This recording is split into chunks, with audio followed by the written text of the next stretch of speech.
আজকে আমি নিজের গাছ থেকে সিম পাইরা বেগুন আলু দিয়া রান্না করলাম, চেপা শুটকি দিয়া। নিজের গাছের সিম আর কিনা অনেক পার্থক্য। কিনা সিমগুলোর মধ্যে পানি দিয়ে দিয়ে এরকমভাবে রাহে যে আদা সিদ্ধ হয়ে যায় বাজারে। বাসা তাই না কাটতে বাচ্চা ধুইয়া রানতে রানতে ওই দুর্গন্ধ হয়ে যায়। তা আমি মাঝে মাঝে একটু সিদ্ধ কইরা ভাপ দিয়ে পানিটা ফালাইয়া নিই, তখন একটু যদি ভালো লাগে।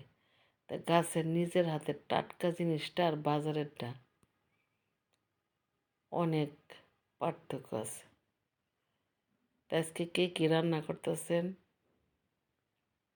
জানাইবেন। আল্লাহ হাফেজ।